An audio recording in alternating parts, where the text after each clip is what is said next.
The individual who will gain success in life, whether in work or in the Dhamma practice, they need to have the Dhamma qualities that will make them have success.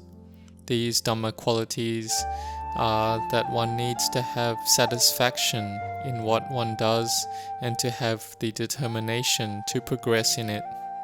We need to have satisfaction in the things that we do, like a child who is keen to learn and is interested to study. They are interested in gaining more and more different types of knowledges. They have strong determination and aren't discouraged when faced with difficulties. So this determination is very important. Or if one does one's work and one has satisfaction in their work and duties, and they aim to progress in their work with mindfulness and wisdom, they put forth effort, then they can succeed.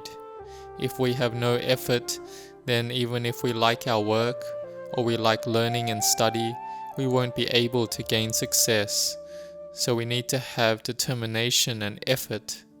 Even if we have less mindfulness and intelligence than others who are smarter, but we put forth more effort than them, we can still succeed. So this effort is important. The one who wants to overcome suffering in all things, whether from studying and working, they must have effort. Those that have laziness won't meet with success. Here we look in the Buddha Sasana of those that had effort and eagerness to learn, like Venerable Rahula, who had ordained as a novice at 7 years of age, not eating in the afternoon from that age. But he had a keen interest in learning and study. Every day he would put a fistful of sand in his hand and make the determination that he would gain knowledge, and he would learn from his senior teachers and preceptor to the amount of the grains of sand in his hand. He set up his vow of truth that he would learn and have effort and diligence in learning of a high level.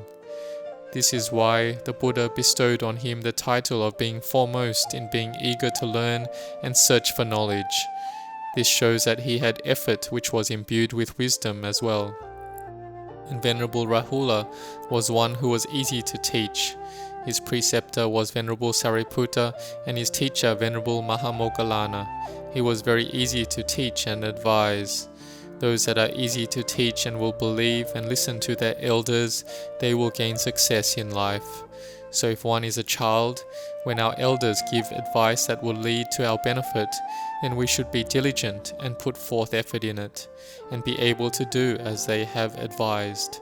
Make our minds be determined to follow in that teaching and advice, and we follow it with mindfulness and wisdom that is attentive.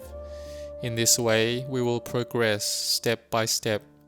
Here we will have success in learning, and if one does this as an adult, then one will have good success in work as well. And associating with the right people are important. If we aren't intelligent, but we associate with people that are intelligent, or those that are considered wise, then we will gain quick results. Venerable Ajahn said that those that have little wisdom, but who stay close to wise people and receive their advice and teachings, follow those teachings, then they will gain quick results, all the same as those with a lot of wisdom. One who thinks one is smart and who stays close to wise people still may progress slowly. This is because they are deluded in their own intelligence. There are lots of people like this. This is what Ajahn said. And here we look at the children that have come into this world and who get lost in sensual pleasures, delighting in things that waste a lot of their time. This is the modern communication devices that everyone is using to send information. There are lots of information in this world, and the more we know about it, we may get too lost in it and end up losing a lot of our time to learn and study. We don't have mindfulness and we don't have wisdom. But if we use these modern devices well, we have virtue and a genuine interest to gain knowledge, then we can gain benefit from using them. This is for the one who has wisdom. It's like a sharp knife. If one has wisdom, then we can use the knife well and it gives us benefit. But those that are deluded, they can use the knife to kill the life of living beings.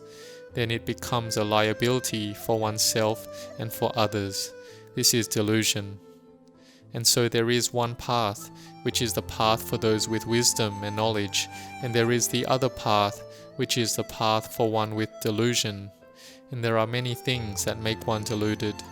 Like for insects, especially moths, when it gets night and there is artificial lights, they see it as bright and as being beautiful. The insects, like the moths, will fly into the flame. And even if their father and mother, relatives and friends warn them, they won't believe them. In the end, they believe that flying into the light is really good. They feel that it is something beautiful, and then they enter it and die in that flame. This is because they believe themselves, they are deluded in themselves, and they won't listen to the warnings of their friends and others. When one is born as a living being, then this instinct of delusion is there already. When one becomes excited, then one gets deluded and one goes to the path of death. So we must train to be smart and wise. We must train and develop in mindfulness and wisdom. We shouldn't be heedless. Sometimes we don't have effort, then we should bring up the feeling that one knows that one's life is fleeting and isn't lasting. So we should build goodness and build benefit for ourselves and others in this life a lot.